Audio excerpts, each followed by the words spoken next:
യേശുനാഥൻ അമൃതധാര അമൃതധാര അമൃതധാര.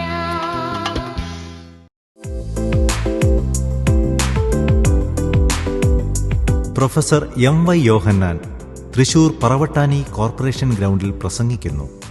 ഏപ്രിൽ 28 ഞായറാഴ്ച വൈകിട്ട് 5 മുതൽ 9 മണി വരെ. ഏവരെയും സ്നേഹപൂർവ്വം സ്വാഗതം ചെയ്യുന്നു. ഞങ്ങളും ക്രൂശിക്കപ്പെട്ട ക്രിസ്തുവിനെ പ്രസംഗിക്കുന്നു. ദൈവ തിരുനാമത്തിന് മഹത്വം ഉണ്ടാകട്ടെ. അപ്പോസ്തലനായ യോഹന്നാൻ എഴുതിയ ഒന്നാമത്തെ ലേഖനം 3-ാം അധ്യായത്തിൻ്റെ 11ഉം 12ഉം വാക്യങ്ങൾ നമുക്ക് വായിച്ചു കേൾക്കാം. നിങ്ങൾ ആദ്യം മുതൽ കേട്ട ദൂത് നാം അന്യോന്യം സ്നേഹിക്കണമെന്നല്ലോ ആകുന്നു. കയ്യൻ ദുഷ്ടൻ എന്നുള്ളവനായി സഹോദരനെ കൊന്നതുപോലെ അല്ല. അവനെ കൊല്ലുവാൻ സംഗതി എന്ത്? തൻ്റെ പ്രവൃത്തി ദോഷവും സഹോദരൻ്റേത് നീതിയുമുള്ളതാകൊണ്ടത്രേ. കയ്യൻ ദുഷ്ടനിൽ നിന്നുള്ളവനായി സഹോദരനെ കൊന്നതുപോലെയല്ല. ദുഷ്ടൻ എന്ന് പറഞ്ഞിരിക്കുന്നത് പൈശാചികനെയാണ്, സാത്താനെയാണ്. സാത്താനെക്കുറിച്ചാണ് പറഞ്ഞിരിക്കുന്നത് ദുഷ്ടൻ എന്ന്. കയ്യൻ ദുഷ്ടനിൽ നിന്ന് ഉള്ളവനായി സഹോദരനെ കൊന്നതുപോലെയല്ല. അവനെ കൊല്ലുവാൻ സംഗതി എന്ത്? തൻ്റെ പ്രവൃത്തി ദോഷവും സഹോദരൻ്റേത് നീതിയും ഉള്ളതാകൊണ്ടത്രേ. കയ്യൻ പിശാചിൻ്റെ മകനായി, സാത്താൻ്റെ സന്തതിയായി ഏറ്റവും ഘോരകൃത്യം ചെയ്തു, ഏറ്റവും ഹീനകൃത്യം ചെയ്തു. കയ്യൻ കൊലപാതകം ചെയ്തു. അപ്പോസ്തലനായ യോഹന്നാൻ ഇവിടെ പറയുന്നു, നിങ്ങൾ ആദ്യം മുതൽ കേട്ട ദൂത് നാം അന്യോന്യം സ്നേഹിക്കണമെന്നല്ലോ ആകുന്നു. ജീവിതത്തിൻ്റെ വിജയത്തിൻ്റെ ഏറ്റവും അടിസ്ഥാനപരമായ വസ്തുത സ്നേഹമെന്നുള്ളതാണ്. അത് വാക്കുകളിലല്ല, ജീവിതത്തിൻ്റെ എല്ലാ രംഗങ്ങളിലും നിറഞ്ഞു നിൽക്കേണ്ടതാണ് സ്നേഹം. സ്നേഹം കൊണ്ടാണ് ഐശ്വര്യം ലഭിക്കുന്നത്. കുടുംബത്തിൻ്റെ ഐശ്വര്യം സ്നേഹത്തിൽ നിറഞ്ഞു നിൽക്കുന്നു. മനുഷ്യജീവിതത്തിൻ്റെ പുരോഗതി സ്നേഹത്തിൽ അടിസ്ഥാനപ്പെട്ടിരിക്കുന്നു. സ്നേഹമുള്ളയിടത്ത് അഭിവൃദ്ധിയുണ്ട്, സ്നേഹമുള്ളയിടത്ത് ഐശ്വര്യമുണ്ട്, സ്നേഹമുള്ളയിടത്ത് ക്ഷേമമുണ്ട്. സ്നേഹമുള്ള കുടുംബങ്ങൾ സമാധാനമുള്ള കുടുംബങ്ങളാണ്. ഇന്ന് വാസ്തവത്തിൽ മനുഷ്യർ അനേകം ആളുകൾ ഞെളിപിരിക്കൊള്ളുന്നത് ദുരിതങ്ങൾ കൊണ്ടാണ്, ദുഃഖങ്ങൾ കൊണ്ടാണ്, അഴലാർന്ന ജീവിത യാതനകൾ കൊണ്ടാണ്. യാതനകളേറ്റ് പിടയുന്ന മനുഷ്യ ജീവിതം ഇന്ന് അസ്വസ്ഥമാണ്. അനേകം കുടുംബങ്ങൾ ഇന്ന് തകർന്ന് കിടക്കുകയാണ്. അനേക കുടുംബങ്ങൾ സമാധാനമില്ലാതെ അഴലുകയാണ്. ഇന്ന് പരസ്പരമുള്ള വിദ്വേഷം കൊണ്ടും പരസ്പരമുള്ള ഐക്യതയില്ലായ്മ കൊണ്ടും സമാധാനം നഷ്ടപ്പെട്ട് മനുഷ്യൻ ഞെളിപിരിക്കൊള്ളുകയാണ്. മനുഷ്യജീവിതം ഇന്ന് ദുസ്സഹമായ രീതിയിൽ അധപ്പതിച്ചിരിക്കുകയാണ്. പ്രിയപ്പെട്ടവരെ, എന്നാൽ എല്ലാ കേടുകൾക്കും എല്ലാ കെടുതികൾക്കും ഒരു പരിഹാരം സ്നേഹം എന്നുള്ളതാണ്. സ്നേഹമുണ്ടോ അവിടെ സമൃദ്ധിയുണ്ട്. സ്നേഹമുണ്ടോ അവിടെ സമാധാനമുണ്ട്. സ്നേഹമുണ്ടോ അവിടെ ഉത്കർഷമുണ്ട്. സ്നേഹം വളരണം. ഞാൻ ഈയിടെ വായിച്ചു മനോഹരമായൊരു സംഭവം. വളരെ നല്ല ഒരു വിവാഹമായിരുന്നു. നല്ല ആരോഗ്യമുള്ള, നല്ല വിദ്യാഭ്യാസമുള്ള, നല്ല ധനസമൃദ്ധിയുള്ള, നല്ല ജീവിത ചുറ്റുപാടുകളുള്ള വരനും വധുവും. വളരെ കേമമായി തന്നെ വിവാഹം നടന്നു. വളരെ ഐശ്വര്യമായിട്ടാണ് വിവാഹം നടത്തിയത്. ധാരാളം ആളുകൾ സംബന്ധിച്ച വലിയൊരു വിവാഹമായിരുന്നു. നല്ല സ്നേഹമുള്ള ഭാര്യാഭർത്താക്കന്മാർ, നല്ല ഇണക്കം, നല്ല ഐക്യം. ഏതാനും നാളുകൾ മുന്നോട്ട് പോയി. ഏതാനും ദിവസങ്ങൾ കഴിഞ്ഞു, അല്ല മാസങ്ങൾ കഴിഞ്ഞു. വളരെ സ്നേഹമാണ്, വളരെ സന്തോഷമാണ്, സമാധാനമാണ്, ഒരു മനസ്സാണ്. ഭാര്യ പറഞ്ഞു, ഞാൻ ഈയിടെ ഒരു ലേഖനം വായിക്കുകയുണ്ടായി. ആ ലേഖനത്തിൽ പറഞ്ഞിരിക്കുന്നു, കുടുംബജീവിതത്തിൽ ഭാര്യാഭർത്തൃ ബന്ധം ദൃഢതരമാക്കാൻ, ഭാര്യാഭർത്തൃ ബന്ധം കൂടുതൽ ഊഷ്മളമാക്കാൻ നല്ല ചില മാർഗങ്ങളുണ്ട് എന്ന്. ഒരു മാർഗം, ഭാര്യയും ഭർത്താവും വേറിട്ടിരുന്ന് ഭാര്യ ഭർത്താവിൻ്റെ സ്വഭാവത്തിലുള്ള തെറ്റുകൾ എഴുതി വയ്ക്കണം, ഭർത്താവ് ഭാര്യയുടെ സ്വഭാവത്തിലുള്ള തെറ്റുകൾ എഴുതി വയ്ക്കണം.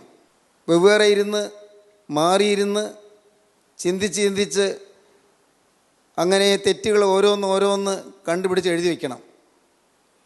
പിറ്റേ ദിവസം രണ്ടുപേരും അത് ഒരുമിച്ചിരുന്ന് വായിച്ച് ചർച്ച ചെയ്യണം. ഭാര്യ വായിക്കുമ്പോൾ ഭർത്താവ് ശ്രദ്ധയോടെ കേൾക്കണം, ഭർത്താവ് വായിക്കുമ്പോൾ ഭാര്യയുടെ തെറ്റുകൾ ഭാര്യ ശ്രദ്ധയോടെ കേൾക്കണം. പരസ്പരം ചർച്ച ചെയ്ത് തെറ്റുകൾ തിരുത്തി അങ്ങനെ പോകാൻ സാധിക്കുമെങ്കിൽ കുടുംബജീവിതം കൂടുതൽ സന്തോഷമായി തീരും, ദാമ്പത്യ ബന്ധം കൂടുതൽ സുഖകരമായി തീരും, കെട്ടുറപ്പുള്ളതായി തീരും. അങ്ങനെയാകട്ടെ എന്ന് ഭർത്താവ് സമ്മതിച്ചു. അന്ന് അവർ രണ്ടുപേരും മാറിയിരുന്ന് എഴുതാൻ തുടങ്ങി. പിറ്റേ ദിവസം രാവിലെ പ്രഭാത ഭക്ഷണത്തിന് ഒത്തിരുന്നു. ഭക്ഷണത്തിന് മുൻപ് ഭാര്യ പറഞ്ഞു, ഇന്നലെ പറഞ്ഞതുപോലെ ഞാൻ എഴുതിയിട്ടുണ്ട്, നമുക്ക് വായിക്കാം, ആദ്യം ഞാൻ വായിക്കാം. ഭാര്യ ഒന്നൊന്നായി ഇങ്ങനെ വായിച്ചു. ഓരോ ചെറിയ തെറ്റുകൾ എണ്ണി രേഖപ്പെടുത്തിയിരിക്കുകയാണ്. ഭർത്താവിൻ്റെ ജീവിതത്തിലുള്ള, ഭർത്താവിൻ്റെ സ്വഭാവത്തിലുള്ള, ഭർത്താവിൻ്റെ പെരുമാറ്റത്തിലുള്ള ചില പോരായ്മകൾ, അതെല്ലാം എഴുതിയത് ഒന്നൊന്നായി വായിച്ച് കേൾപ്പിച്ചു. വായിച്ചു കഴിഞ്ഞു. ഭർത്താവിൻ്റെ മുഖത്തേക്ക് നോക്കിയപ്പോൾ പയ്യെ കണ്ണീര് തുടയ്ക്കുന്നു, മുഖത്ത് നല്ല വല്ലായ്മ. അയ്യോ എന്തു പറ്റി? ഭാര്യ ചോദിച്ചു. ഒന്നുമില്ല. അല്പം ദുഃഖം കലർന്ന മുഖഭാവത്തോടെ ഭർത്താവ് മൗനമായിട്ടിരുന്നു. അല്ല എന്ത് പറ്റി? അദ്ദേഹം മിണ്ടുന്നില്ല. ആട്ടെ, എഴുതിയതൊന്ന് വായിക്കൂ, എൻ്റെ തെറ്റുകൾ എന്തെല്ലാമാണ് എഴുതിയത്, ഒന്ന് വായിക്കൂ. ഭർത്താവ് പറഞ്ഞു, ഞാൻ ഇന്നലെ കുറേ നേരം ഇരുന്നു, എനിക്ക് ഒന്നും എഴുതാൻ കിട്ടിയില്ല. നീ എന്നെ സ്നേഹിച്ച സ്നേഹവും എന്നെ പരിചരിച്ച നിൻ്റെ ശുശ്രൂഷ വിധങ്ങളും എന്നോടുള്ളതായ നിൻ്റെ കരുതലും എല്ലാം ഓർത്തോർത്ത് വന്നപ്പോൾ തെറ്റൊന്നും എനിക്ക് തോന്നിയില്ല.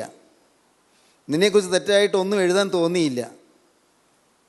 ഭാര്യ പൊട്ടിക്കരഞ്ഞുപോയി. ഭർത്താവും കരഞ്ഞു. ആ സ്നേഹം കൂടുതൽ ദൃഢതരമായി. ഇതൊരു ചെറിയ സംഭവമായിരിക്കാം. സ്നേഹം എല്ലാ തെറ്റുകളും കാണാതെ അന്ധമായി തീരുന്നതാണ്. തെറ്റുകളുടെ നേരെ അന്ധമായി തീരുന്നു. തെറ്റുകൾ കാണാതിരിക്കുന്നു, തെറ്റുകൾ ശ്രദ്ധിക്കാതിരിക്കുന്നു, കുറവുകൾ ഓർക്കാതിരിക്കുന്നു, പലതും മറന്നു പോകുന്നു, പലതും ശ്രദ്ധയിൽപ്പെടാതെ പോകുന്നു. കാരണം സ്നേഹം എല്ലാം മറയ്ക്കുന്നു. നമ്മുടെ ജീവിതത്തിൽ സ്നേഹത്താൽ നിറഞ്ഞ ആ ഒരു അനുഭവം നമുക്ക് ലഭിക്കണമെങ്കിൽ സ്നേഹത്തിൻ്റെ നിറകുടമായ ക്രിസ്തു നമ്മുടെ ഹൃദയത്തിൽ വാഴണം. സ്നേഹം വേണമെന്ന് പറഞ്ഞാൽ സ്നേഹം വരികയില്ല. എനിക്ക് സ്നേഹം വേണം എന്ന് ഞാൻ പ്രസംഗിച്ചാലും സ്നേഹം വരികയില്ല. സ്നേഹം വരണമോ? സ്നേഹത്തിൻ്റെ അടിസ്ഥാനമായ ക്രിസ്തു, സ്നേഹത്തിൻ്റെ നിദർശനമായ ക്രിസ്തു നമ്മുടെ ഹൃദയത്തിൽ വാഴണം. നമ്മുടെ ഹൃദയത്തിൽ ക്രിസ്തു വസിച്ചാൽ അവിടെ സ്നേഹമാണ്. ക്രിസ്തു നമ്മുടെ ഹൃദയത്തിൽ വരുമ്പോൾ ചിന്തകൾ സ്നേഹം കൊണ്ട് നിറയും, വികാരങ്ങൾ സ്നേഹം കൊണ്ട് നിറയും, നമ്മുടെ ചിന്താഗതികൾ, നമ്മുടെ മനോഭാവങ്ങളും സ്നേഹം കൊണ്ട് നിറയും, നമ്മുടെ ചെയ്തികളും നമ്മുടെ വാക്കുകളും സ്നേഹം കൊണ്ട് നിറയും. എല്ലാം സ്നേഹം പുരണ്ടതും സ്നേഹം നിറഞ്ഞതുമായ വാക്കുകളായിരിക്കും, സ്നേഹത്തിൻ്റെ പെരുമാറ്റങ്ങളായിരിക്കും. പ്രിയപ്പെട്ടവരെ, നിങ്ങൾ ചിന്തിക്കൂ, നിങ്ങളുടെ കുടുംബജീവിതത്തിൽ ഊഷ്മളമായ സ്നേഹം പകരാൻ നിങ്ങൾ കഴിയുന്നുണ്ടോ? മാതാപിതാക്കൾക്ക് മക്കളുടെ മേൽ സ്നേഹം പകരാൻ കഴിയുന്നുണ്ടോ? ഉണ്ടായിരിക്കാം. എന്നാൽ എല്ലാവർക്കും സാധിക്കുന്നുണ്ടോ? മക്കൾക്ക് മാതാപിതാക്കളുടെ മുൻപിൽ സ്നേഹം കൊടുക്കാൻ സാധിക്കുന്നുണ്ടോ? ചിലർക്കെല്ലാം സാധിക്കുന്നുണ്ടാകും. എന്നാൽ പലപ്പോഴും നീരസവും അഭിപ്രായ വ്യത്യാസവും ഇഷ്ടക്കേടും മുഷിച്ചിലും പരിഭവവും പരാതിയും എല്ലാം അല്ലേ പലരുടെയും ഹൃദയത്തിൽ മുന്തി നിൽക്കുന്നത്. നമുക്ക് ചിന്തിക്കുമ്പോൾ നമുക്ക് മനസ്സിലാകും, പരസ്പരം ഇണക്കമുണ്ടോ? ഭാര്യയും ഭർത്താവും പൂർണ്ണമായ ഐക്യത്തിലാണോ? ഒരു മനസ്സായി ഉള്ളു തുറന്ന് സംസാരിക്കാനും ഉള്ളു തുറന്ന് ചിരിക്കാനും പറ്റുന്നുണ്ടോ? ഹൃദയത്തിൽ ഒരു ഈർഷ്യയുടെ കണിക പോലുമില്ലാതെ എല്ലാ ജീവിത രംഗങ്ങളിലും ആ സ്നേഹത്തിന് നിഴലാട്ടം ദർശിക്കാൻ കഴിയുന്നുണ്ടോ? എങ്കിൽ നാം ഭാഗ്യശാലികളായിരിക്കും. സ്നേഹമുള്ള ജീവിതം. സ്ഥാപനങ്ങളിൽ സ്നേഹം വരും, ജോലിസ്ഥലങ്ങളിൽ സ്നേഹം വരും, ഓഫീസിൽ സ്നേഹം വരും, പണിസ്ഥലങ്ങളിൽ സ്നേഹം വരും, പരസ്പരം സ്നേഹം. എന്നാൽ ഇന്ന് സങ്കടകരമായ വസ്തുത കിടമത്സരമാണ്. ഇന്ന് പരസ്പരം തൊഴുത്തിൽ കുത്താണ്. പരസ്പരം ആര് വലുത് ആര് ചെറുത് എന്നുള്ള ചിന്തയാണ്. എല്ലാവരേക്കാളും മുമ്പ് ഞാനാകണമെന്നുള്ളതായ വാസനയാണ്. ഞാനായിരിക്കണം കേമൻ എന്നുള്ളതായ ആഗ്രഹമാണ്. അതിനുള്ള ത്വരയാണ്, അതിനുള്ള ബദ്ധപ്പാടാണ്. പ്രിയപ്പെട്ടവരെ, നിങ്ങൾ ചിന്തിക്കൂ, നിങ്ങളെ സ്നേഹമാണോ ഭരിക്കുന്നത്? കയ്യിന് പറ്റിയത് സ്നേഹമില്ലായ്മയാണ്. ഒന്നാമത്തെ പുസ്തകത്തിൻ്റെ ആദ്യത്തെ പേജുകളിൽ തന്നെ സ്നേഹശൂന്യമായ പെരുമാറ്റമാണ് നാം കാണുന്നത് കയ്യീനിൽ. വേദപുസ്തകത്തിൻ്റെ ആദ്യ ഭാഗത്ത് തന്നെ കയ്യീൻ്റെ ഭീകരമായ ഘോര പ്രവൃത്തിയാണ് നാം കാണുന്നത്. കയ്യീൻ ദുഷ്ടനിൽ നിന്നുള്ളവനായി സഹോദരനെ കൊന്നു. അതിന് കാരണം ഇവിടെ പറയുന്നുണ്ട്, കയ്യീൻ ദുഷ്ടനിൽ നിന്നുള്ളവനായി സഹോദരനെ കൊന്നതുപോലെയല്ല അവനെ കൊല്ലുവാൻ സംഗതി എന്ത്? തൻ്റെ പ്രവൃത്തി ദോഷവും സഹോദരൻ്റേത് നീതിയുമുള്ളതാകൊണ്ട് അത്രേ. സഹോദരനോടുള്ള അസൂയയാണ് കാരണം. അസൂയയുടെ പിന്നിലെ ശക്തി എന്താണ്? അസൂയയുടെ പിന്നിലെ ശക്തി സ്വയമാണ്. ഒരു ഞാൻ, ഒരു ഇഗോ, ഒരു സെൽഫ്, ഒരു സ്വയമാണ് ഇതിൻ്റെ പിന്നിൽ. എനിക്കൊരാളുടെ അസൂയ വരിക എന്ന് പറഞ്ഞാൽ എന്നേക്കാൾ ഉയർന്നവൻ പോകുന്നു എന്നുള്ളതായ ചിന്തയാണ്. എന്നേക്കാൾ പൊങ്ങിപ്പോകുന്നുള്ളതായ ചിന്തയാണ്. ഒരു സ്വയം, ഒരു ഞാൻ, ഒരു സെൽഫ്, ഒരു ഇഗോ അതിൻ്റെ പിന്നിൽ നിൽക്കുന്നു. ആ ഇഗോ കൊണ്ടാണ്, ആ സ്വയം കൊണ്ടാണ്, ആ അഹം കൊണ്ടാണ് നാം പലപ്പോഴും ഈർഷ്യപ്പെടുന്നത്, പലപ്പോഴും കോപിക്കുന്നത്. കോപത്തിൻ്റെയും പിന്നിൽ സ്വയമാണ്, അഹങ്കാരമാണ്. ആരെല്ലാം കോപിക്കുന്നു? കോപിക്കുന്നവർ അഹങ്കാരമുള്ളവരാണ്. ആരോടാണ് കോപിക്കുന്നത്? എന്നേക്കാൾ താണവനോടാണ് കോപിക്കുന്നത്. ഒരാളോട് കോപിക്കുന്നു പറഞ്ഞാൽ അവൻ എന്നേക്കാൾ താണവനാണ് എന്ന ചിന്തയുള്ളത് കൊണ്ടാണ് കോപിക്കുന്നതിന് കാരണം. ഞാൻ അവനേക്കാൾ ഉയർന്നവനാണ് എന്ന ചിന്തയാണ്. അവിടെയെല്ലാം ഒരു ഞാനാണുള്ളത്. ഞാൻ ഉയർന്നു നിൽക്കുന്നു, ഞാൻ ഉന്നതനായിരിക്കുന്നു, ഞാൻ ഭേദമായിരിക്കുന്നു, അവരിനേക്കാൾ ഭേദം ഞാനാണ് എന്ന ചിന്ത, മറ്റുള്ളതിനേക്കാൾ നല്ലതും ശ്രേഷ്ഠമായതും എന്നിലാണ് എന്ന ചിന്ത. അതിൽ നിന്നാണ് കോപം വരുന്നത്. കോപവും അസൂയയും വരികയാണ്. ആദ്യ മനുഷ്യനായ ആദാമിൻ്റെ ആദ്യജാതനായ കയ്യീനിൽ ഈ കോപമാണ് നിറഞ്ഞു വന്നത്, അസൂയയാണ് നിറഞ്ഞു വന്നത്. തൻ്റെ പ്രവൃത്തി ദോഷമുള്ളത്, സഹോദരൻ്റെ നീതിയുള്ളത്, അതിലുള്ളതായ അസഹിഷ്ണുത. അവിടെയും സ്വയത്തിൻ്റെ വേലിയേറ്റമാണ് നാം കാണുന്നത്. തൻ്റെ പ്രവൃത്തി ദോഷമുള്ളത്, സഹോദരൻ്റേത് നീതിയുള്ളത്. സഹോദരനോട് സഹിഷ്ണുതയില്ലാതെ പോയി, സഹോദരൻ്റെ വളർച്ചയിൽ അസൂയാലുവായി. പ്രിയപ്പെട്ടവരെ, കയ്യീൻ എത്രയോ പ്രാവശ്യം മനസ്സിൽ ഈ കോപം പുകഞ്ഞു കാണും. എത്ര സമയങ്ങളിൽ കോപം പുകഞ്ഞുകൊണ്ട് നടന്നു കാണും.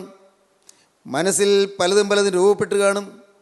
ഈ കോപം അങ്ങ് ഉള്ളിൽ അമർഷമായി പുകഞ്ഞപ്പോൾ, അത് ഹൃദയത്തിൽ കത്തി കോപം വളർന്നപ്പോൾ, കോപം ജ്വലിച്ചപ്പോൾ എന്തെല്ലാം ചിന്തകൾ വന്നു കാണും. എങ്ങനെയാണ് സഹോദരനോട് പ്രതികാരം ചെയ്യേണ്ടതെന്നുള്ള ചിന്തയെല്ലാം വന്നു കാണുകയില്ലേ? അതാണല്ലോ പിന്നീട് പ്രവൃത്തിയിലേക്ക് വന്നത്. ഒരു പ്രസിദ്ധമായ പഴഞ്ചൊല്ലുണ്ട്, sow a thoughts reap an action. ഒരു ചിന്തയിൽ തുടങ്ങുന്നു, അത് പ്രവൃത്തിയായി തീരുന്നു. ഒരു ചിന്ത അനേകം ചിന്തകളിലേക്ക് നയിക്കുന്നു. സോ എ തോട്ട്സ്, ചിന്ത വിതയ്ക്കൂ, റീപ്പ് ആൻ ആക്ഷൻ, പ്രവൃത്തി കൊയ്യും. Sow an action, reap a habit, ഒരു പ്രവൃത്തി വിതയ്ക്കൂ, ഒരേ പ്രവൃത്തി തന്നെ ചെയ്തുകൊണ്ടിരിക്കൂ. സോ ആൻ ആക്ഷൻ, ഒരു പ്രവൃത്തി വിതയ്ക്കൂ, റീപ്പ് എ ഹാബിറ്റ്, ഒരു ശീലം കൊയ്യും. അതൊരു ശീലമായി തീരും. ഒരു പ്രവൃത്തി തന്നെ പിന്നെയും പിന്നെയും ചെയ്തുകൊണ്ടിരുന്നാൽ അതൊരു ശീലമായി തീരും. സോ എ ഹാബിറ്റ്, ഒരു ശീലം വിതയ്ക്കൂ. റീപ്പ് എ ക്യാരക്ടർ, അത് സ്വഭാവമായി തീരും. സോ എ ക്യാരക്ടർ, സ്വഭാവം വിതയ്ക്കൂ. റീപ്പ് യുവർ ഡെസ്റ്റിനി, നിൻ്റെ ഭാവിയുടെ ഭാഗധേയം നിർണ്ണയിക്കുന്നതായി തീരും. അത് നിൻ്റെ ജീവിതത്തിൻ്റെ അന്ത്യം കുറിക്കുന്നതായിരിക്കും അത്. സോ എ ക്യാരക്ടർ, ഒരേ സ്വഭാവം തന്നെ പുലർത്തൂ. കയ്യിൻ്റെ ഹൃദയത്തിൽ കോപത്തിൻ്റെ സ്വഭാവം പുലർത്തിക്കൊണ്ടിരുന്നു. എത്ര പ്രാവശ്യം കോപിച്ച് കാണും. എപ്പോഴും കോപം പോഞ്ഞുകൊണ്ടായിരിക്കും സഞ്ചരിച്ചത്. വീട്ടിലൂടെ പെരുമാറിയപ്പോഴെല്ലാം കോപമാണ് ഉള്ളിൽ പോയുന്നത്. പുറമേ എപ്പോഴൊന്നും കോപമുണ്ടെന്ന് ആരും അറിയുന്നില്ല. അസൂയയും പകയും വിദ്വേഷവും ഹൃദയത്തിൽ പോഞ്ഞുകൊണ്ടിരിക്കുന്ന ആരും അറിയുന്നില്ല. പക്ഷേ ഒരു സമയത്ത് അത് പ്രവൃത്തിയിലേക്ക് മാറുകയാണ്. അതാണ് കയീൻ ഹാബേലിനോട് പറയുന്നത്, നമുക്ക് വയലിലേക്ക് പോകാമെന്ന്. വളരെ തന്ത്രപൂർവ്വം പറയുകയാണ്, വളരെ കൗശലപൂർവ്വം പറയുകയാണ്, സൂത്രമാണ് പ്രയോഗിക്കുന്നത്. വളരെ സ്നേഹം ഭാവിച്ചുകൊണ്ടാണ് പറയുന്നത്, നമുക്ക് വയലിലേക്ക് പോകാം. വയലിലേക്ക് പോകാമെന്ന് പറഞ്ഞു ഹാബേലിനെ കൂട്ടിക്കൊണ്ടുപോയി. സഹോദരൻ്റെ സ്നേഹവും നിറഞ്ഞ പെരുമാറ്റം പോലെ തോന്നിയതുകൊണ്ട് ഹാബേലിന് സംശയമൊന്നും തോന്നിയില്ല. അതുകൊണ്ട് ഹാബേൽ കൂടെ പോയി. സഹോദരനല്ലേ, അനിഷ്ടമൊന്നും ചിന്തിക്കുന്നേയില്ല, അല്പം പോലും നിരൂപിക്കാൻ തോന്നുന്നില്ല. വഞ്ചന പാമ്പിൻ്റെ പത്തി പോലെ പത്തി അടക്കിയിരുന്നത് പോലെ ഉള്ളിലടങ്ങിയിരിക്കുന്നെന്ന് അറിഞ്ഞില്ല. പാമ്പിൻ്റെ സ്വഭാവം, പത്തി അടക്കിയിരിക്കുന്ന സ്വഭാവം, അത് കയ്യീൻ ഉള്ളിൽ ഒതുക്കിക്കൊണ്ട്, കയ്യിൻ്റെ ഉള്ളിലെ കോപവും അമർഷവും ഉള്ളിൽ ഒതുക്കിക്കൊണ്ട് കയ്യീൻ സഹോദരനെ കൂട്ടിക്കൊണ്ടുപോയി വയലിൽ വെച്ച് വാഗ്വാദം തുടങ്ങി. വയലിൽ വെച്ച് കയർക്കാൻ തുടങ്ങി. എന്തെല്ലാം പറഞ്ഞാണ് കയർത്തതെന്നും വേദപുസ്തകം പറയുന്നില്ല. വയലിൽ വെച്ച് കയർത്തു എന്ന് മാത്രമേ പറയുന്നുള്ളൂ. കയർത്തു, സഹോദരനെ കൊന്നു. എന്തെല്ലാമാണ് പറഞ്ഞു കാണുക, എന്തെല്ലാമാണ് ആരോപണം പറഞ്ഞു കാണുക. ഇല്ലാത്ത കാര്യങ്ങളിലേ ആരോപണം പറയാനുള്ളൂ, ഉള്ളതൊന്നും പറയാനില്ലല്ലോ. ഹാബേലിലൊന്നും ചെയ്തില്ലല്ലോ. ഇല്ലാത്തതായ എത്രയോ കാര്യങ്ങൾ പറഞ്ഞു കാണും. ഇതെല്ലാം സാത്താനിൽ നിന്നുള്ളതാണ്. ഇല്ലാത്ത കാര്യങ്ങൾ പറയുന്നത് സാത്താൻ്റെ സ്വഭാവമാണ്. പ്രിയപ്പെട്ടവരെ, വ്യാജം പറയുന്നത് സാത്താൻ്റെ സ്വഭാവമാണ്. വേദപുസ്തകം പറയും, അവൻ കളവ് പറയുന്നതിനും അതിൻ്റെ അപ്പനുമാകുന്നു എന്ന്. ഭോഷ്ക് പറയുന്നവനും അതിൻ്റെ അപ്പനുമാകുന്നു എന്ന് കർത്താവ് പറഞ്ഞിട്ടുണ്ട്. യേശുക്രിസ്തു ഒരിക്കൽ സാത്താനെക്കുറിച്ച് പറഞ്ഞത് അങ്ങനെയാണ്, അവൻ ഭോഷ്ക് പറയുന്നവനും അതിൻ്റെ അപ്പനുമാകുന്നു. ഭോഷ്ക് പറയുക, ഇല്ലാത്തത് പറഞ്ഞ് ധരിപ്പിക്കുക, വ്യാജം പറഞ്ഞ് പരത്തുക, വ്യാജം പറഞ്ഞ് പ്രചരിപ്പിക്കുക, അത് സാത്താൻ്റെ പ്രവൃത്തിയാണ്. ഞാൻ ഓർക്കുകയാണ്, ഇന്ന് വളരെ ഉന്നതന്മാരെന്ന് ഭാവിക്കുന്നവർ പോലും ചിലർ വ്യാജം പറയാൻ വളരെ ഉത്സാഹം കാണിക്കുന്നുണ്ട്. ഞാൻ കഴിഞ്ഞൊരവസരത്തിൽ ഇങ്ങോട്ട് പറഞ്ഞത് നിങ്ങൾ ഓർക്കുമായിരിക്കും. നമ്മുടെ ഈ ക്രിസ്ത്യൻ റിവൈവൽ ഫെലോഷിപ്പിൻ്റെ കൂട്ടായ്മ തുടങ്ങിയതിന് ശേഷം, ഈ കൂട്ടായ്മ ആരംഭിച്ചതിന് ശേഷം ഏതാണ്ട് 1950-കളിൽ തന്നെ വലമ്പൂർ സെൻറ്റ് മേരീസ് പള്ളിയിൽ ഈ കൂട്ടായ്മ ആരംഭിച്ചതാണ്. പ്രിയപ്പെട്ടവരെ, എത്രയോ വർഷങ്ങളായി വളരെ ചെറുതായി തുടങ്ങിയ ഒരു ചെറിയ പ്രാർത്ഥനാ യോഗം, കേവലം 10 പുരുഷന്മാർ മാത്രമുള്ള ചെറിയ ഒരു പ്രാർത്ഥനാ കൂട്ടം, അങ്ങനെ ആരംഭിച്ചതായ ഈ ഫെലോഷിപ്പ് വളരെ വ്യക്തമായും അവരവർ നിൽക്കുന്ന സഭയിൽ, അവരവർ ചേർന്ന് നിൽക്കുന്ന പള്ളിയിൽ വിശുദ്ധ ആരാധനകളിൽ കൃത്യമായി പങ്കെടുക്കുന്നവരാണ്. എന്നാൽ ഈ അടുത്ത കാലങ്ങളിൽ വരുന്ന അനേകരെ തെറ്റിദ്ധരിപ്പിക്കുന്ന രീതിയിൽ ചില ഉന്നതന്മാരായ ആളുകൾ ചില കിംവദന്തികൾ പറഞ്ഞു വരുത്തുന്നു. പള്ളിയിലെ വിശുദ്ധ കുർബാനയുടെ സമയത്താണ് യോഹന്നാൻ സാറ് വീട്ടിൽ യോഗം നടത്തുന്നത് എന്ന്. നാളെ വരെ അങ്ങനെ ഒരു കാര്യം നടന്നിട്ടില്ല, ഇനിയോട്ട് നടക്കുകയുമില്ല. ഞങ്ങളുടെ ഇടവക പള്ളിയിലെ വിശുദ്ധ കുർബാനയുടെ സമയത്ത് ഒരിക്കൽ പോലും യോഗം നടത്തിയിട്ടില്ല, നടന്നിട്ടുമില്ല. നിങ്ങൾക്കറിയാമല്ലോ, ഈ യോഗം നടക്കുന്നത് 2ാമത്തെ ഞായറാഴ്ചയും 3ാമത്തെ ഞായറാഴ്ചയും 12:30 മുതൽ 5 മണി വരെയാണ് എന്ന് വളരെ വ്യക്തമാണ്. എന്നാൽ പ്രിയപ്പെട്ടവരെ, ഇത് ആളുകളെ തെറ്റിദ്ധരിപ്പിക്കുന്ന രീതിയിൽ വ്യാജം പറഞ്ഞു വരുത്തുന്നു. സാത്താൻ ഭോഷ്ക് പറയുന്നവനും അതിൻ്റെ അപ്പനുമാകുന്നു. ചിലരെ ചില കാലം വിശ്വസിപ്പിക്കാം, ചിലരെ ചില കാലം തെറ്റിദ്ധരിപ്പിക്കാം. എല്ലാവരെയും എല്ലാ കാലവും തെറ്റിദ്ധരിപ്പിക്കാൻ സാധിക്കുകയില്ല. സത്യം സത്യമായി വെളിപ്പെടും. സത്യത്തെ ക്രൂശിക്കാം, പക്ഷേ സത്യം ഉയർത്തെഴുന്നേൽക്കും. സത്യത്തെ കുറച്ച് ദിവസം ക്രൂശിച്ചിടാം, കുറേ നാളുകൾ ക്രൂശിക്കാം, കുറേ നാളുകൾ കുഴിച്ചിടാം, സത്യത്തെ കുഴിച്ച് മൂടാം, എന്നാൽ സത്യം ഉയർത്തെഴുന്നേൽക്കും. സഹോദരങ്ങളെ, കയീൻ ദുഷ്ടനിൽ നിന്നുള്ളവനായി അവൻ ദോഷം പ്രവർത്തിച്ചു. കയീൻ ദുഷ്ടനിൽ നിന്നുള്ളവനായി അവൻ അമർഷത്തോടെ, കോപത്തോടെ, വാശിയോടെ പ്രവർത്തിച്ചു. അവൻ അസൂയയോടെ, വൈരാഗ്യത്തോടെ, പകയോടെ പ്രവർത്തിച്ചു. അവൻ തന്ത്രം പ്രയോഗിച്ചു, അവൻ വ്യാജം പ്രവർത്തിച്ചു.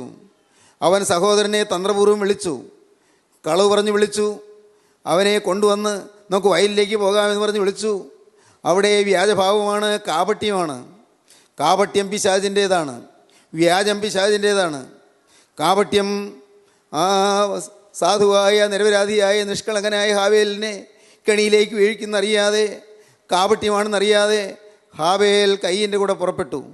വയലിൽ വെച്ച് കയീൻ ഹാവേലിനോട് കയർത്തു, ഹാവേലിനെ കൊന്നു. സഹോദരങ്ങളെ, ഇന്ന് ലോകത്ത് കൊലപാതകങ്ങൾ ധാരാളം നടക്കുന്നില്ലേ? കൊലപാതകങ്ങൾ, അതിൻ്റെ പിന്നിൽ കോപമാണ്, കൊലപാതകമാണ്. കോപമാണ് കൊലപാതകം. മത്തായിയുടെ സുവിശേഷം 5-ാം അധ്യായത്തിൻ്റെ 21-ാം വാക്യം മുതൽ 26-ാം വാക്യം വരെ വായിക്കുമ്പോൾ നാം അത് കാണുന്നുണ്ട്. വായിക്കാം. മത്തായി 5:21 മുതൽ. കുല ചെയ്യരുത് എന്ന് ആരെങ്കിലും കുല ചെയ്താൽ ന്യായവിധിക്ക് യോഗ്യനാകുമെന്നും പൂർവന്മാരോട് അരുളിച്ചെയ്തത് നിങ്ങൾ കേട്ടിട്ടുണ്ടല്ലോ.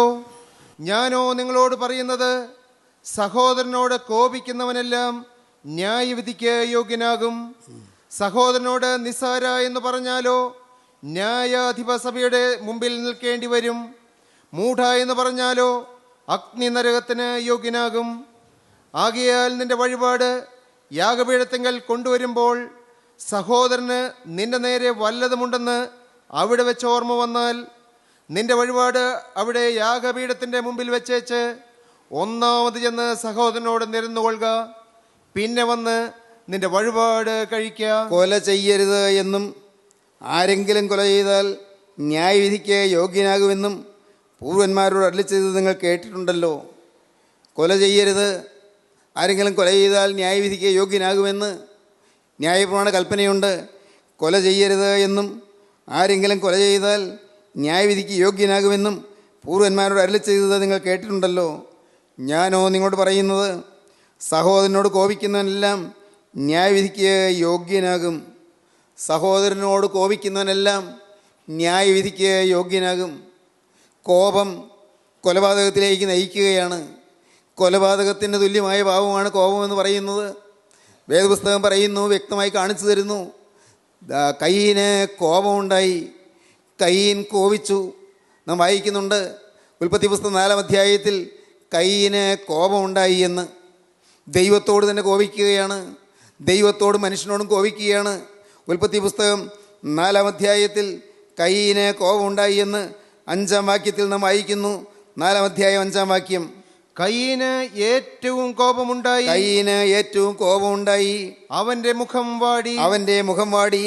എന്നാറേ യഹോവ കയീനോട്, നീ കോപിക്കുന്നത് എന്തിന്? നിന്റെ മുഖം വാടുന്നതും എന്ത്? ദൈവം ചോദിക്കുകയാണ്. നീ കോപിക്കുന്നത് എന്തിന്? നിന്റെ മുഖം വാടുന്നത് എന്തിന്? ദൈവം എല്ലാം അറിയുന്നുണ്ട്. കയീൻ്റെ ഹൃദയത്തിൻ്റെ ഭാവങ്ങൾ ദൈവം കാണുന്നുണ്ട്. എന്നാൽ ദൈവം ചോദിക്കുന്നു, നീ എന്തിന് കോപിക്കുന്നുവെന്ന്. പ്രിയപ്പെട്ടവരെ, കരുണയുള്ള കർത്താവ് കോപം കൊലപാതകത്തിന് തുല്യമാണെന്ന് പറഞ്ഞു തന്നു. ഇന്ന് ഇത് കേട്ടുകൊണ്ടിരിക്കുമ്പോൾ നിങ്ങൾ ദയവായി ചിന്തിക്കൂ. നിങ്ങൾ കോപിച്ച് അലറാറുണ്ടോ? കോപിച്ച് ഗർജിക്കാറുണ്ടോ? കോപിച്ച് നീരസപ്പെടാറുണ്ടോ? കോപിച്ച് വിറയാറുണ്ടോ? കോപം ജ്വലിക്കാറുണ്ടോ? ഹൃദയത്തെ അമർഷം പുകയാറുണ്ടോ? നിങ്ങൾ ചിന്തിക്കൂ. നിങ്ങളുടെ കുടുംബത്തിൽ നിങ്ങളുടെ കോപം മൂലം അസ്വാരസ്യങ്ങൾ ഉണ്ടാകാറുണ്ടോ? ഹൃദയത്തിലെ കോപം പതഞ്ഞു പൊങ്ങുന്നത് മൂലം നിങ്ങളുടെ കുടുംബത്തിൽ ആകെ മ്ലാനത പരക്കാറുണ്ടോ? കുടുംബത്തിൽ അലോഹ്യം ഉണ്ടാകാറുണ്ടോ? സ്നേഹിതരെ, നിങ്ങൾ ഒരു നിമിഷം ക്രൂസിലേക്ക് നോക്കൂ. ക്രൂസിലെ സ്നേഹത്തിലേക്ക് നോക്കൂ. ക്രൂസിലെ ത്യാഗോജ്വലമായ മരണത്തിലേക്ക് നോക്കൂ.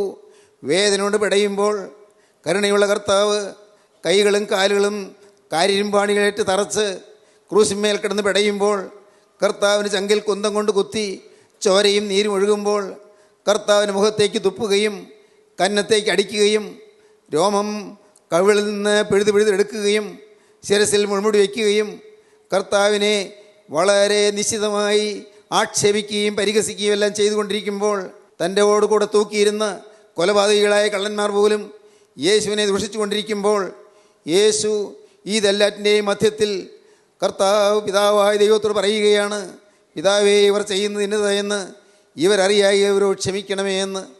എൻ്റെ സഹോദരങ്ങളെ, ഇന്ന് ഈ സ്നേഹം നിങ്ങൾക്ക് ഉൾക്കൊള്ളാൻ ആഗ്രഹമുണ്ടോ? യേശുവിൻ്റെ ഈ സ്നേഹം നിങ്ങൾക്ക് ഏറ്റുവാങ്ങാൻ താല്പര്യമുണ്ടോ? നിങ്ങളുടെ കോപത്തോട് യാത്ര പറയാൻ മനസ്സുണ്ടോ? ഹൃദയത്തിൽ നിറഞ്ഞു നിൽക്കുന്നതായ കോപത്തെ ഉപേക്ഷിക്കാൻ നിങ്ങൾക്ക് താല്പര്യമുണ്ടോ? വൈരാഗ്യത്തെയും പകയെയും അസൂയയെയും എല്ലാ ഭിന്നതയെയും പിണക്കത്തെയും മുഷിച്ചിലിനെയും ഹൃദയത്തിൽ നിന്ന് മുഴുവനായി മാറ്റിക്കളയുവാൻ നിങ്ങൾക്ക് താല്പര്യമുണ്ടോ? എങ്കിൽ നിങ്ങൾ യേശുവിനെ വിളിക്കൂ, യേശുവിനെ ഹൃദയത്തിലേക്ക് നിങ്ങൾ സ്വീകരിക്കൂ, ഉള്ളം തുറക്കൂ. യേശുവേ, നീ എൻ്റെ ഹൃദയത്തിലേക്ക് വരണമേ. നാഥ, നീ എൻ്റെ ഹൃദയത്തിൽ ഒന്ന് വസിക്കണമേ, എൻ്റെ ഹൃദയത്തിൽ ഒന്ന് വാഴണമേ. നിങ്ങൾ പ്രാർത്ഥിക്കൂ, നിങ്ങൾ യാചിക്കൂ, ദൈവകരങ്ങളിലേക്ക് നിങ്ങൾ ഏൽപ്പിക്കൂ, ക്രിസ്തുവിനോട് വാക്ക് പറയൂ. ഇത്രയും കാലം കോപത്തിൻ്റെ അടിമയായി ഞാൻ ജീവിച്ചു, ഇത്രയും കാലം വൈരാഗ്യത്തിൻ്റെ അടിമയായി ഞാൻ ജീവിച്ചു. നാഥ, ഇന്ന് മുതൽ നാഥ, നിൻ്റെ സ്വഭാവമുള്ളവനായി, നിൻ്റെ സ്വഭാവമുള്ളവളായി ഞാൻ ജീവിക്കുമെന്ന് ഞാൻ തിരുമുമ്പാകെ പ്രതിജ്ഞ ചെയ്യുന്നു. എന്നോട് മനസ്സലിയണമേ, തിരക്തത്താൽ എന്നെ കഴുകണമേ, എന്നെ വിശുദ്ധീകരിക്കണമേ, എന്നെ പുതിയ അനുഭവത്തിലാക്കണമേ, പുതിയ സൃഷ്ടിയാക്കണമേ, പുതിയ ഹൃദയം തരണമേ, പുതിയ മനസ്സ് തരണമേ, പുതിയ ജീവിതം തരണമേ, എന്നെ കാക്കണമേ. നാഥ, നിൻ്റെ കൃപയിൽ എന്നെ പൊതിയണമേ. യേശുവിൻ കരങ്ങളിലേക്ക് ഏൽപ്പിച്ചുകൊണ്ട് നമുക്ക് പ്രാർത്ഥിക്കാം, യേശുവിനോട് നമുക്ക് യാചിക്കാം. കരുണയുള്ള കർത്താവേ, ഈ നല്ല സമയത്തിനായി ഞങ്ങൾ നിന്നെ സ്തുതിക്കുന്നു. വചനം കേട്ട് എല്ലാവരെയും അനുഗ്രഹിക്കണമേ, എല്ലാവരുടെ മേലും തൃക്കരം വയ്ക്കണമേ. എല്ലാവരെയും നാഥ നിൻ്റെ സ്വഭാവത്താൽ നിറയ്ക്കുകയും സ്വഭാവം ഓരോരുത്തരുടെ മേലും പകരുകയും ചെയ്യണമേ. നിൻ്റെ മനസ്സുള്ളവരായി തീരുവാൻ, യേശുവിന് ഹൃദയമുള്ളവരായി തീരുവാൻ എല്ലാവർക്കും ഭാഗ്യം നൽകണമേ. എല്ലാവരെയും കുടുംബസമേതം അനുഗ്രഹിക്കണമേ. യേശു ക്രിസ്തുവിൻ്റെ പരിശുദ്ധമായ നാമത്തിൽ തന്നെ, ആമീൻ.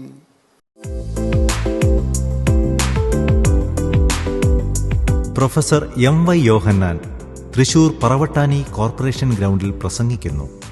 ഏപ്രിൽ 28 ഞായറാഴ്ച വൈകിട്ട് 5 മുതൽ 9 മണി വരെ. ഏവരെയും സ്നേഹപൂർവ്വം സ്വാഗതം ചെയ്യുന്നു.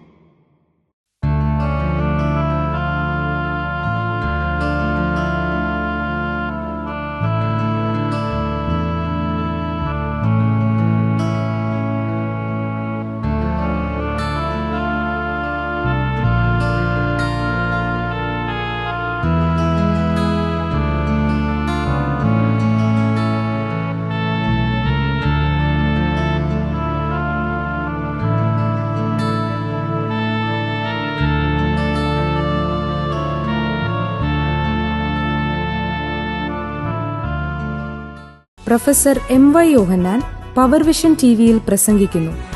എല്ലാ ദിവസവും രാവിലെ 5:30, ഉച്ചയ്ക്ക് 1:30, രാത്രി 8:30. ഈ ആശ്വാസ സന്ദേശം നിങ്ങൾ ശ്രദ്ധിച്ചുവല്ലോ. നിങ്ങളുടെ അഭിപ്രായങ്ങളും പ്രാർത്ഥനാ വിഷയങ്ങളും ഞങ്ങളെ എഴുതി അറിയിക്കുമല്ലോ. ഞങ്ങളുടെ വിലാസം: professor M Y. Yohannan, post box number 17, Kolenchery 682311.